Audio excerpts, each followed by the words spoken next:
All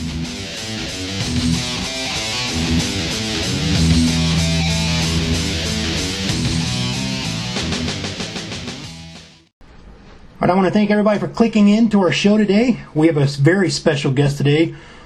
Welcome to the show, Mr. Cliff Barackman. Hey there, thanks for having me on. Great. Cliff, I have to tell you, man, it's a real honor and pleasure to have this opportunity to talk about Bigfoot subject, and you are one of my favorite personalities in the entire Bigfoot world, man. Thank you very much. I'm one of my favorite personalities as well. Well, I always start off my interviews by asking, what got you interested in the whole Bigfoot subject in the first place? Oh, I've always been interested in stuff like this for as long as I can remember, really. I mean, I grew up in the 1970s and really indulged in those documentary sort of television programs like In Search Of and whatnot. And I just loved monsters, I guess, growing up, really. And I've never quite lost that interest. The interest kind of matured and blossomed, I guess, when I was in college. When I discovered that people were actually doing academic work on the subject. I didn't know it at the time, but I was reading the works of Dr. Barackman. I didn't understand his, let me rephrase that. I knew I was reading his work, but I didn't understand his importance until I started really getting into the subject. So when I was seeing that physical and cultural anthropologists were taking the subject seriously, then that's when I kind of turned the page and then really started taking the subject way more seriously. Sure. And decided to start doing some field work of my own, since I was already camping all the time anyway. It kind of gave me another reason to be out there. Right. That's now I love to hear personal accounts. I've actually read probably hundreds and hundreds of them, like you, I'm sure. What is one of yours that, of your own personal experiences that really sticks out in your head? Can you share one with us? There are kind of a lot, man. There are just so many.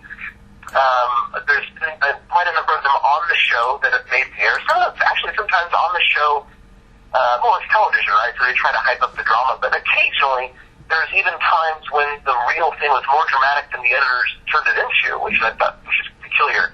But there's also things that happened off the show, because I've been doing this for 20 years, and the show's only been going on for about 4. So a lot of my Bigfoot activities happened off. One time in particular, I was with Bobo, actually, kind of near Bluff Creek, just in the headwaters of a small creek, not too far away from there. And Bobo and I were doing some night walking, basically. We would hang out at camp for a while, then walk over to this other dummy camp that we had set up, and I just walked back and forth. And at one point, we got real close to something real big that pounded on a log or its chest or something. I don't know. I observed a pum as we walked by, and that thing ran away, and we got all excited, and then nothing else happened for a few hours. And when we went to bed, something woke us up with I'm not even sure how to describe the sound, kind of a growl, hiss sort of thing, like a combination of combined with a over it, from very close range. And then that woke us up, and we stayed up for a while longer, couldn't figure out what it was. Then the next morning, Bobo was awakened by 4 whoops. It's like, whoop, whoop, like the other side of the valley. Sure. So he went for a walk, but it didn't wake me up. But when he did come back to camp, it happened to be right when I was waking up. So I said, hey, Bubs, what's up? And then we got a knock up on the hillside, and then knock off 90-degree angle, down the creek area. Mm-hmm. And then I heard whatever it was knocking, just barreling through the brush like a train back towards the wilderness area that we're camping there. So that was a number of sequences of events that kind of stand out in my mind. But honestly, there's been quite a few of them over the years. Sure. Some are more dramatic than others, but I thought that was a pretty good one. Sure. I mean, I'm sure with 20 years and of experience, and then your 4 years on the show, I'm sure you do have some pretty interesting things. Which actually, you kind of lead me to my next question, which is, have you ever been in a situation where you were really seriously scared? Not particularly. I mean, I think they'll Bigfooting a lot alone. And so when they're around and I'm alone, it gets a little sketchy, a little unnerving sometimes. Sure. Maybe they're just knocking or doing something like that. But one time I was at a location with a couple marshes in it, and it was again in the Bluff Creek area. This was probably back in 2007 I don't know, 4 or something, 2005 maybe, I don't know. I was at this location, and I was walking around between the two marshes, which are, 500 yards apart or something like that. Mm-hmm. I found an interesting tree break. And I don't, tree breaks and structures, I don't put a lot of stock in them necessarily, just because, if you leave nature alone long enough, it does some pretty crazy stuff. Sure. Land and stuff, and smell and all that stuff. And this is a pretty interesting tree break. For whatever reason, it caught my attention. And I also noticed it was on a game trail. So just for laughs, I kind of walked in the direction that it was broken. Because at that time I was trying to familiarize myself with the fitness data from the Blue Mountains, and some other people as well. I know Derek Reynolds has found situations like this where tree breaks are pointed in the direction of travel. So I said, okay, I'll just see what happens. So I walked along the game trail in the direction of the break, and I found another one, broken at a 90-degree angle to the trail. So I walked in that direction, and a little ways off, I found another one. And long story short, I found the zigzag pattern of breaks along this game trail that whenever there was a turn in the trail, there was a tree break. Now, how big were these trees you're talking about? Were they big, like 6-inch trees? Some or of they them just... were like 2 or 3 inches in diameter. Some were about 4 or 5 inches in diameter. Okay, still and a lot. At the end of the whole trail, I found a 13-inch footprint. Oh, wow. It wasn't real distinct, but I'm interpreting the impression of the ground as a footprint. So, and this is also the same path that something would take to stay under the most cover in between the two marshes. Right. So, Bigfoot evidence? I don't know. But I said, okay, but back to your question, like, when was I frightened? At that point, I got all excited. Oh, this is cool. This is going to be great. I think I found a good spot. There's a lot of food here. There's some possible indications of Sasquatch presence. So I started going back to my car, which is parked a ways off. I was going to get my camping stuff out and set up camp. Sure. And about halfway back to my car, inexplicably, I just got very, very uneasy. Just, like, really spooked out. To the point where I decided I couldn't relax and spend the night there, so I actually drove to another nearby lake area, like this marsh area, and slept there. And then I had to leave that spot because I had 3 bears, hanging out in my camp, and it became problematic. So the bears didn't bother me as much as that feeling did. But I thought that was kind of interesting.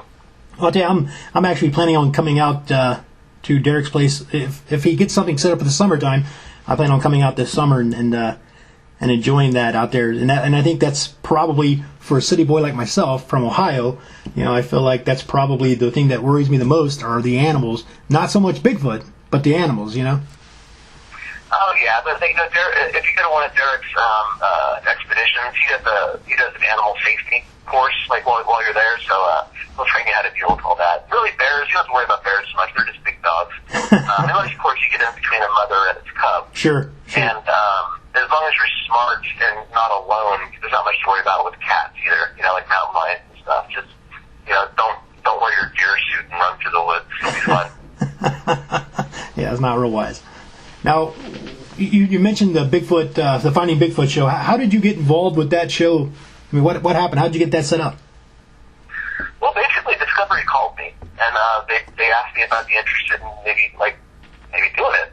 And it was they called me in like November of whatever year that was, and I said, yeah, maybe. I was teaching at the time and stuff. And, sure. I sent them. They asked for some footage, and I guess I heard they floated me by some focus groups and whatnot, and I just ended up being one of the people. I mean, I'm sure Bobo had something to do with it as well, because I think that Bobo got signed on before I did. Right. But yeah, I don't know. I had this pretty strong online presence at the time, a website, a blog, and such, which I still maintain. Mm-hmm. And I don't know. I guess it looked pretty or something. I have no idea. So I got offered the gig, and yeah, I took it. I don't blame you. I think you've done a great job. I think it was a good choice. I got to ask you. You mentioned Bobo. I mean, he's a character on the show. I mean, he's in that top 5 of my personalities as well. I mean, what's it like to work with Bobo? Well, Bobo's a character on the show. He's also a character in real life. I mean, he's a good friend of mine, another fellow Bigfooter, actually, Bob Strain, described Bobo as an enigma wrapped in a conundrum. And I think that's accurate. Bobo is unapologetically himself. What you see on television is pretty much Bobo. Maybe slightly more family friendly, but yeah, he's a big-hearted, big dude who loves what he does. People underestimate him. They don't think he's as smart as he is, actually, which is a shame, really. It's kind of a stereotypical judgment, if you ask me. the time. He's fearless. He knows the woods. There's nothing he wouldn't do in the woods. He's a great partner. Like, by far, probably my favorite field partner over the years. Sure. And we've certainly had a lot of Bigfoot activity together. Of course, we've been out for probably 100 nights or more. Probably, well, now it's probably way more than that. Sure. But even before the show, probably 100 nights or more. Wow. So he's just a great guy to hang out with. And, you know, if there's no Bigfoot action, you're still having a good time because Bo is there. Yeah, right. Absolutely. And you know, you mentioned that he's he's a lot smarter than people give him credit for. And I've actually read that. I read that he's actually extremely intelligent, and that's probably one of the misconceptions of. Yeah, he just has that sort of like Spicoli demeanor that people think he's stupid, but he's not at all. Right. You know, he's brilliant. He's hilarious. Because you know what I've learned over the years is that like some people aren't funny, at least to me, and I think Bobo's hilarious because he's so sharp-witted, fast, and he's just great. He's just great. What was the quote I read? I actually read a quote today that he made where he said it was a ninja. Oh, I can't remember what it was now. I'll have to come back to that. But it was. Well, he's always saying something, so there's a million Bobo quotes out there. Yes, exactly right. All right, can you give us one of the stories, just a funny story that when you and Bobo were out together, give us just something hilarious that Bobo's done? Oh, jeez. I know there's a long list. Say again, please? I said, I know there's a long list. Yeah, there's a long list, and off the top of my head, something hilarious that Bobo has done. Yeah. I don't know, you're kind of putting me on the spot. I have to think about that. We can come back to that. That's fine. That's all right. Let's see. Now, you were a teacher before the show. Is that correct, you said? That is correct. Yeah. I mean, do you ever miss or regret leaving that to do the show? Well, I regret now, but I do miss it for sure. I tend to miss it around September because I like the whole getting things rolling time of year. Right. But in a way, I'm kind of doing the same thing. In fact, it would be hard for me to imagine a better career being a teacher, that is, to prepare me for being on television. Because essentially, my classroom went from 30 kids to about 1.3 million. And my job is to convey fairly complex information in a short, concise, entertaining way. And I still do that. That was my job as a teacher, and that's my job as a television, whatever I am. Celebrity. We'll call you a celebrity. Yeah, I don't call me that. Like, I'm just a Bigfooter. Like I said, like I mentioned you earlier, I think before the recording started, like, I'm just a Bigfoot guy. I'm just a Bigfoot nerd that happens to do it on TV. I got lucky. And, you know, the TV show will go away eventually. Sure. All TV shows do. But I'm still going to be a Bigfooter. I'll be a Bigfooter the rest of my life. Well, and we hope you are. And you know, I hope to watch you in your endeavors as you do so. Now, speaking of the show coming to an end, you know, I guess I've heard some reports about that, and I heard that you were actually adding a couple of shows to next season's schedule. Is that true? No. That's a crazy thing. There's always I've been hearing rumors and stuff, but basically what you're seeing out there is bad journalism because the network hasn't told us anything. How would all these other bloggers and gossip folks know? You know, like that's the truth. We might be picked up, we might not. I don't know. They haven't decided yet. Because there's a lot of factors that go into decisions like that. But considering that we haven't heard anything, how would all these other people know? That's a very good point. And that what that really, I mean, I've done this for a long time, obviously, but what that really reinforced for me, not taught me, but what it reinforced, is to not really put stock in what anybody else is saying about anything. Absolutely. And you know, that's one of the things I like so much about doing this is I have an opportunity to get the information from the horse's mouth, basically, you know, and anybody who clicks in and listens to the show, hopefully they hear that and they know that, you know, there's a lot of stuff out there that's not accurate, and I'm glad we had an opportunity to go over it. Every once in a while, I get lucky. Yeah, well, you know, a lot of those blogs out there are just trying to get hits for maybe it's revenue, maybe it's ego, maybe it's I don't know, maybe it's some other reason that I can't understand. I don't understand those reasons even really for blogs or whatever. Like I guess I can conceptualize them. It's just I don't do things for those reasons. But maybe that's what that's all about.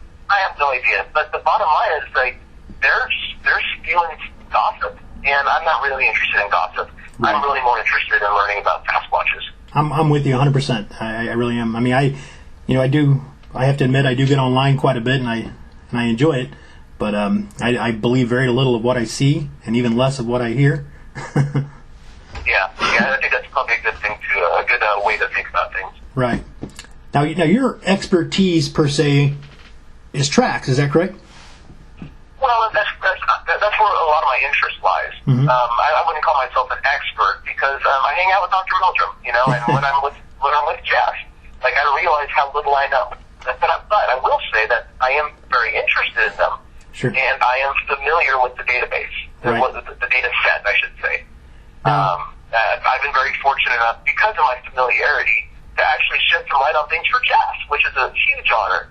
And to have him say, "Oh my gosh, look, I never quite looked at it like that. You're absolutely right." But really, Jeff's the expert. He understands the inner workings of all those bones in the foot and all that stuff. I mean, that's what it would take to be an expert. And I'm not. I'm just familiar with the data set, and I'm fascinated by it, and I'm a learner. I'm a lifelong learner in this, and I'm trying to learn as much as I can about the data set and the feet. Because there's a lot that the footprints can tell us. Sure. The footprints can tell us. If you can identify the same individual Sasquatches by their footprints, which can be done, you can learn a lot about their movements, what sort of food they might be going after, the size of their territory, possibly even like social habits and social groupings. And that's what's cool about them, because I'm way past the point now of deciding if Sasquatches are. I want to know what they are and how they are. Sure. I want to learn about them. It's not a question of trying to prove them to anybody. I think that's silly. They're real. I'm not going to try to prove to anybody. I want to know more about them, and that's what the footprint data teaches us. Sure. Now, when you look at a print on the ground that was possibly left by a Bigfoot, what do you look for in that print to tell you this is a Bigfoot footprint? Variation, basically, is probably the first thing that jumps to my mind. Variation from print to print. Not only in toe depth and whatnot, but also in toe splay, like horizontal and vertical toe differentiation. I think that's a strong indicator. There also needs to be some sort of movement, usually in the mid part of the foot, and there's some very dramatic examples of that in the data set. And in particular areas, I would want to compare footprints from general areas to other footprints in the data set to see if they might be the same individual. Because I think that adds some weight to it. Now, some people might say, "Oh, it's the same host or the same," right? Well, I guess that's possible, certainly. But if a footprint has a wide variety of toe splay and depth, and it shows a real interaction with the ground substrate, and that footprint is found in the same general area, well, those are all the earmarks, or those are all the signatures of a real biological creature, too. Right. So those are some of the things I would look for and think about. Sure. And that's good. Well, some of my detail in this next part may not be 100% accurate, but, the scenario is. But I had heard that Mr. Chilcutt, out of Texas, I believe, had found two separate tracks, and I think this was in conjunction with Meldrum, I believe. And I don't know, just get your opinion. But two prints that were like hypothetically 150 miles apart and like years apart, but they each had the same scar, an exact same spot, which is a pretty good indication that something walked through both areas. I've not heard that. Okay. My understanding of the dermatoglyphic evidence, and they're talking about dermatoglyphics, which is fingerprints, except they're not on fingers, they're on foot, they're on their feet, right? But I can't call them footprints because that means something else. So dermatoglyphics. Mr. Chilcutt, who works for the Conroy, Texas Police Department, he's done FBI stuff. His expertise is fingerprints, obviously, or dermatoglyphics, but also specifically non-human primate dermatoglyphics, gorillas and orangutans and everything else. He's one of like a handful of people, 3 or 4 probably people in the world that are familiar with the patterns and ridge flows and all that other stuff. He has found scars on the bottom, what he's interpreting as scars on the bottom of feet. Mm-hmm. But to my knowledge, no pattern of dermatoglyphics, the swirls, the whorls, all that stuff, none of, or scars for that matter, had ever been found on one individual's footprints over and over and over again. Gotcha. To my knowledge. I've asked Jeff about that, and not specifically, but I said, well, we tracked the dermatoglyphics on the same individual in different places, and he goes, no, we haven't done that yet. Okay. And some of those prints, some of those prints are definitely dramatic lithics. There's a number of them, probably about 5 or 6 in the Blue Mountain data set, that show dramatic lithics, period. Human or Sasquatch is unknown, but there are dramatic lithics on there. And there are other ones, like the wrinklefoot cat, for example, that have been touted as dramatic lithics that I'm thinking are not. I don't think they are, for a couple reasons. I've always kind of been suspicious of them because they were so much larger than let's see. The first case of dramatic lithics found on Sasquatch footprints was from a Sasquatch that they nicknamed Thermals. You can read about that in Dr. Grover Krantz's excellent book. All right. So that's an excellent cast for that. There's been the Onion Mountain print, which is most likely casting artifacts. But there's also Wrinklefoot that Jeff Meldrum talked about in his book, Sasquatch Legend and Science. Now, at the time, he was saying, well, these could very well be dramatic lithics. And, maybe they are. But the ridges are so much wider than the other examples in the data set. And that makes me kind of curious, because if I look at your fingers versus my fingers, the ridges are going to be approximately the same size. Right. One's not going to be dramatically larger, like 3-4 times wider. What I think is going on in the Wrinklefoot cast are water striations. And it was actually the LB hoax. I know 2 or 3 years ago, Derek Randalls and I and a few other researchers were on the site for a footprint find. That turned out to be a hoax up in LB, Washington. I actually read... Go ahead. Go ahead. No, I was going to say, I actually read about that this morning. I was unaware that it had been turned out, that it had been discovered to be a hoax. And I was going to talk to you about that, but then when I found out that's what it was, I actually intentionally left that out of the conversation. But since you brought it up... No. Hoaxes are great. I don't approve of perpetrating hoaxes. Sure. But I think every Bigfooter needs to really examine hoaxes because there's so much to learn from them. For example, the LB thing. Since I know that the LB tracks are hoaxed, I can look at them and learn from them. And what I learned from that is that these LB tracks show the same markings as the Wrinklefoot cast. Now, that does not mean that Wrinklefoot is hoaxed. In fact, that's quite contrary. It's very, very, very likely those are real because that individual's footprints were found probably 12 or 14 times, or cast 12 or 14 times. But those marks are water striations because it was because at the LB site, and also later I learned at Table Springs, where the Wrinklefoot cast came from, the ground was extremely saturated with water. And in situations like that can leave water striations as the foot or prosthetic pushes in and then sucks all the water out of the ground.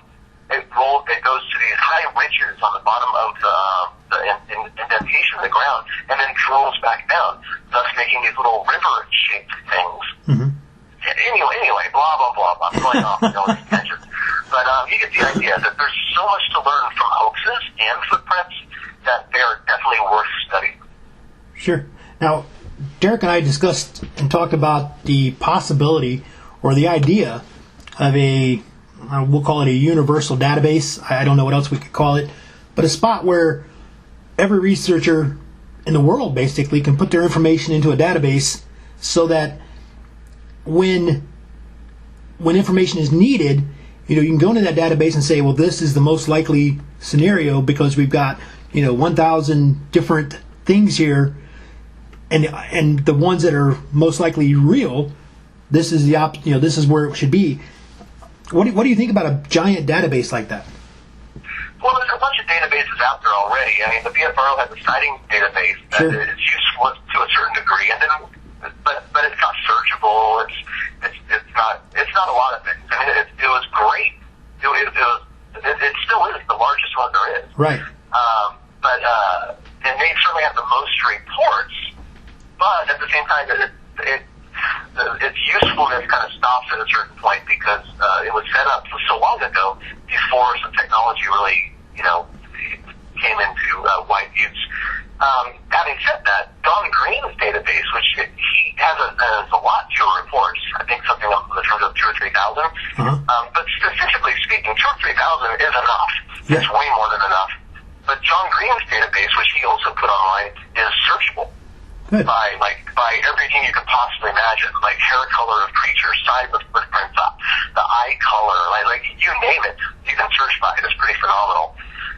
Then there's also, like I have a sort of small footprint database that's where my area of interest lies on my website. And I've got, I don't know how many casts or how many footprints, probably about 20 or 30 on there. Mm-hmm. I'm always adding to it, it's just that my time's so limited. But the problem with some sort of universal database where anybody can add to it is that you don't know the quality of the data that other people are adding. And therefore it would kind of, in my opinion, render the whole thing useless or at least suspect. I mean, if you get enough information that would correspond with other information that's already there, I mean, I guess you're right. I mean, you could look at it, you could say, well, maybe they got the information to make the bad information from what was on the database in the first place. So I guess that's a good point. It makes it kind of hard to tell. I guess making hoaxes a little easier. Is that right? I suppose so, but that's just the way it is too. And you know, hoaxes, like I said, hoaxes aren't that great, but we have a lot to learn from them. Sure. And also, they kind of almost don't even matter because Bigfoots are real. Period. Bigfoots are in fact real animals. So a couple, whack jobs out there saying that they saw them when they didn't, that isn't going to change anything statistically. Sure. At all. And like they're just going to be thrown out or added in. It doesn't really matter. Right. So it's just a complication for researchers is all. Right. If I know you do some work with let me click over. I think it's the Ring Pendek project, I believe. Yeah, that's kind of a side project that I'm working on. If you had, let's say, an investor approached you and said, "All right, Mr. Barackman, I'm going to give you $2 million to do any kind of research you want," where would you begin? I mean, where would you start your research? It would be a ring connecting or in general? In general, I'm sorry. What I would probably do is purchase a property in an area where I know there are Bigfoots and then work it from there, because that's the best way to deal with it. Because I think that there's some spots where I know that there are Bigfoots. I've encountered them there, there's too many sightings, blah, blah, blah. I'm just positive that there are Bigfoots in that general area. So if one could actually purchase a property and live on it and develop that property to be a place where Sasquatches would want to come, and at least visit every once in a while, I think that would yield the highest probability of footage and data. Right. Now, as far as proving one, I'm not trying to prove them. Sure. I'm not trying to prove Bigfoots are real. I know they're real. I'm right about that. I don't need to prove I'm right. I'm not that kind of person. Sure. I want to learn about them, and that's my goal. The $2 million given to me to learn about it would be great, but I'm not going to prove it to anybody. Right. Because that involves shooting one, and I'm personally against that. I think it's morally wrong. I agree, and I know we talked about hoaxes a minute ago, and I kind of dropped this on Derek last week, and probably shouldn't have, but we talked about Hank. I'm not going to put you on the spot. I think that was probably a bad move on my part, and if Derek's listening, Derek, I'm sorry. But there are a lot of hoaxes out there. I mean, you mentioned earlier, just a minute ago, you said that they exist. You don't have to prove it to anybody. I mean, have you seen them with your own eyes? I mean, is that where your proof lies? Or your with my own eyes, no, but I believe I saw it through a thermal imager. Okay. Yeah, so I saw the thermal imager with my own eyes, but I saw a lone bipedal figure that was uniform in color, more or less from head to toe, at about 70 yards distance at 2:30 in the morning, about 2 miles off trail. It was standing there watching us, and then it walked off, and we never saw it again. And we got both locations off that same hillside about 45 minutes later.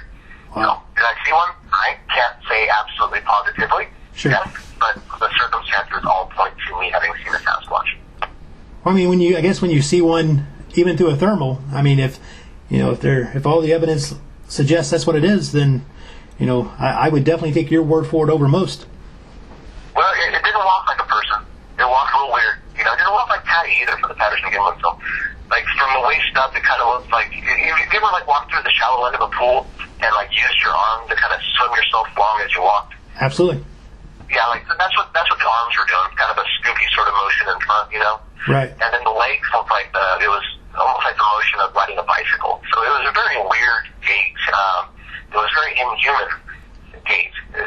But at the same time, it wasn't what, we're all familiar with I'm pretty familiar with the Patterson Gimlin film, like I feel we all are. But it didn't really walk like her either. So I'm not, think I saw a Sasquatch. I really do. You know, people just say, did you see one? I'll say yes, but I have to qualify it with, I saw it through a thermal imager, and I'm not exactly sure what it was, because, oh, shoot, I gotta go cheat. I just had a dog last week, and she just found one of my sandals. Sorry about that. Go ahead, we'll edit this, go ahead. No, I got it. Just walked outside. She's busted.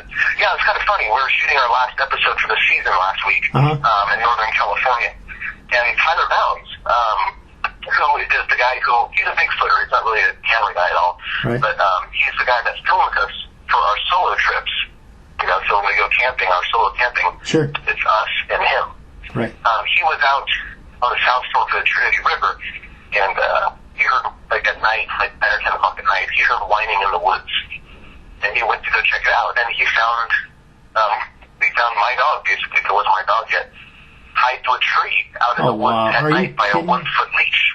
Oh my gosh. He freed her, and I was at the right place at the right time, and I ended up adopting her. So. Oh, that's awesome, man. I've got 2 dogs myself that, I tell my girlfriend all the time, I feel like we rescued them. But you mentioned your sandal. Every morning I wake up, I kid you not, every morning I wake up in my slippers. I always put them underneath the dresser, but every morning I wake up, one's by my bed and one is underneath right in the middle of my bed. And it happens every morning. So get used to that, Cliff.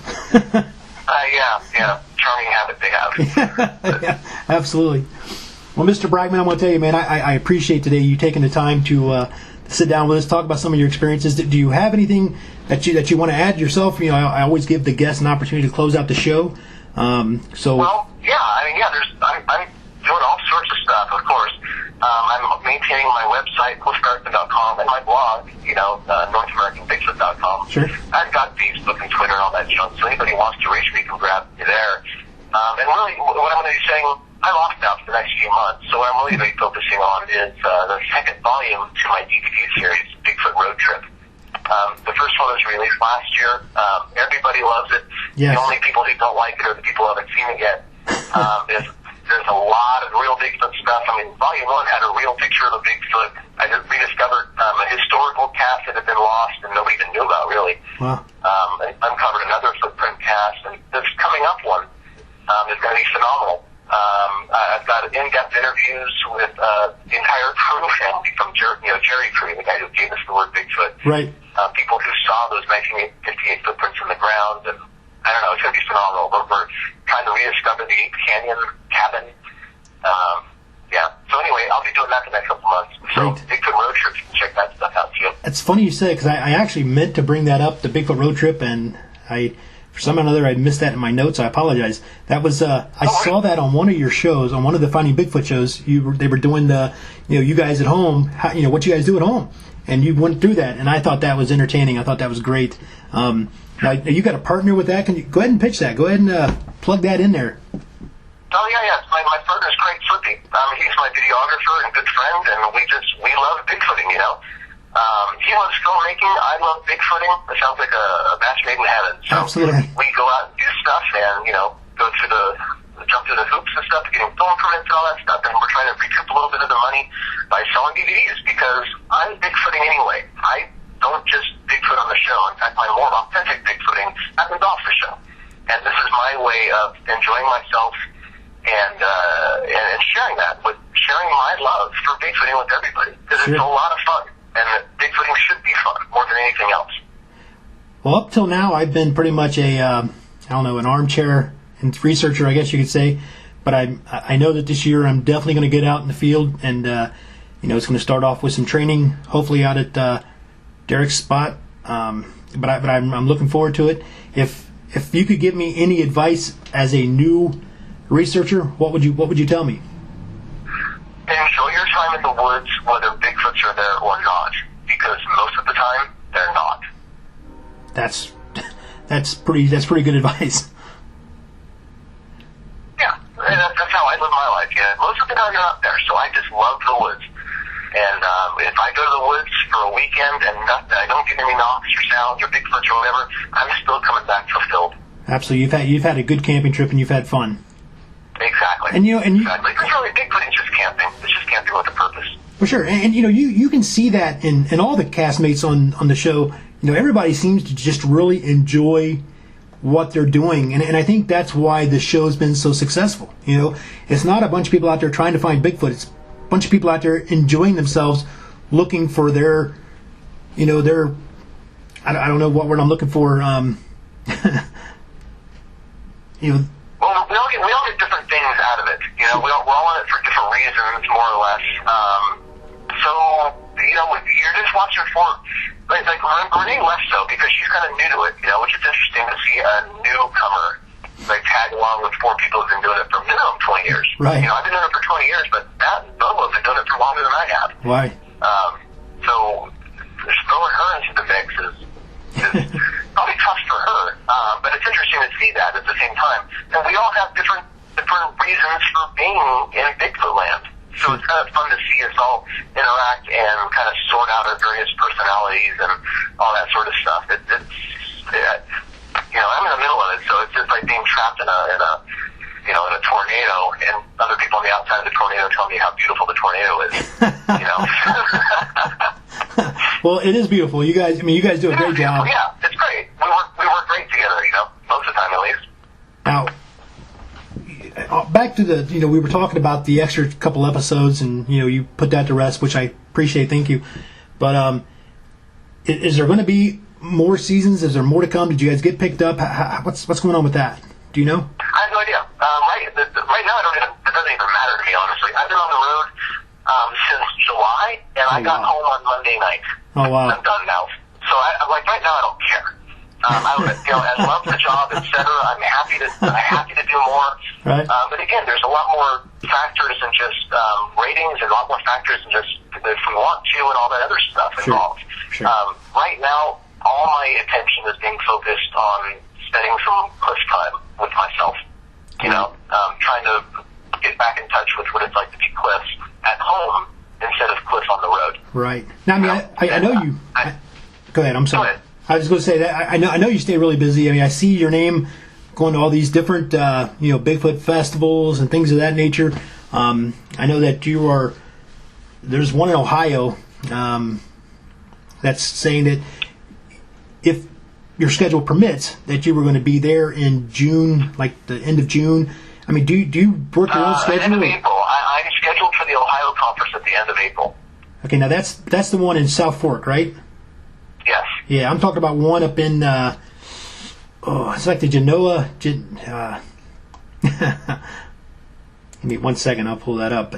But to the question though, I mean, do you do your own scheduling, or do you have somebody that does that for you, or? A little bit of both.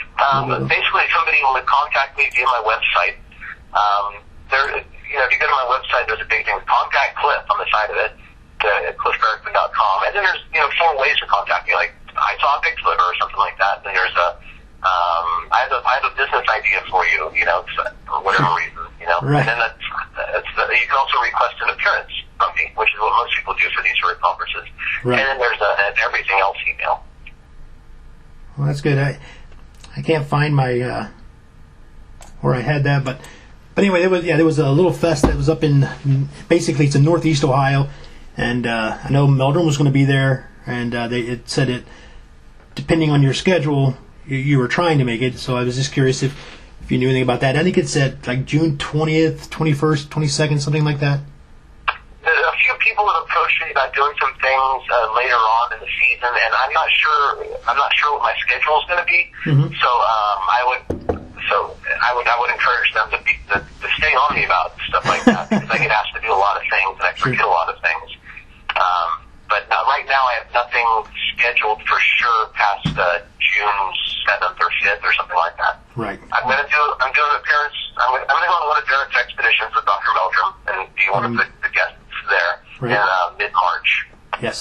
In April, I have the Ohio conference at Salt Fork, and then in June, just this past week, I got scheduled for some sort of like horror movie fest thing or something like that, I believe, in Kentucky, in Lexington. Huh. I'm not. My manager kind of hooked me up with that. Well, my manager and I hooked myself up with that, but I'm not real clear of the details yet because it's so new. It literally happened yesterday. So. Right. Well, great. Well, again, Mr. Barackman, listen, you've been a great guest, and I'm seriously honored to to have had the opportunity to sit down and chat with you for a few minutes, and I don't want to take up your whole day. I know you're tired. You've been on the road a long time, but I just want to say thank you for taking the time. My pleasure. No problem at all. All right, thank you, sir.